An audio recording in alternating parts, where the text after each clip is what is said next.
工場長です。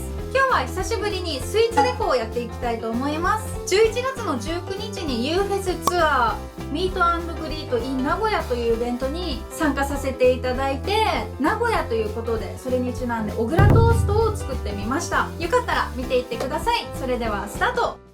まずふわっと軽いタイプの紙粘土を用意します。これはダイソーで買いました。適当な量を袋から取り、黄色と茶色の絵の具で紙粘土をパン生地っぽい色に染めていきます。黄色の方が多めで茶色は少しで大丈夫です。粘土をこねて色を均一に広げていきます。粘土は乾くと色が濃くなるので気持ち薄めにしておくといいかと思います。続いて色付けした粘土で食パンの形を作ります。いろんな形の食パンがあると思うので自分の好きな形を作ってください。そしたら歯ブラシでパンの質感を出していきます。トントントントントントントントントントントントントントントントンと叩いていきます。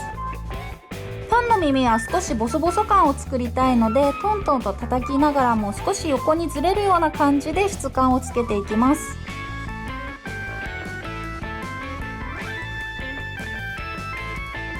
四角形のパンの場合は角をしっかり作ってあげるとより食パンらしくなります。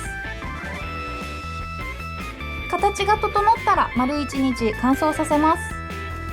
乾いたら食パンに色をつけていきます。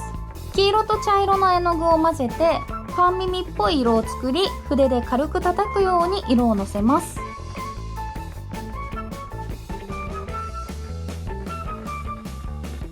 耳の角は薄めにするのがポイントです。色をつけたらしっかりと乾かします。次に小豆を作ります。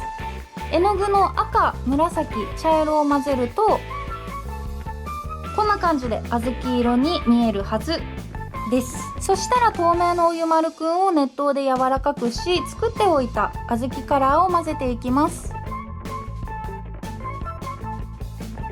だいたい混ざったらまたお湯につけて、さらに黒いお湯丸くんも柔らかくして2つを練り合わせます。そうするとよりリアルな小豆色に近づきます。小豆色になったお湯丸くんを小さくちぎってお湯につけます。柔らかくなった粒を丸めて小豆の粒が完成です。これを必要な分作ります。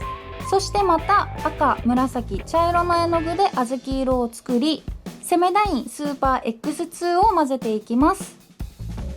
ない時は木工用ボンドで代用できます。セメダインに色が混ざったら小豆の粒も一緒に混ぜていきます。それを食パンにトッピングします。小倉トースト食べたことないけどこうやって見ると美味しそうだね。続いて生クリームを作ります。お湯に紙粘土を適当な量入れて柔らかくします。クリーム状になったらお湯から引き上げてパンにのせます。これでしっかりと乾燥させたら小倉トーストの出来上がりです。我ながら美味しそうにできました。はい、という感じで小倉トーストの完成になります。なかなかリアルじゃないでしょうか。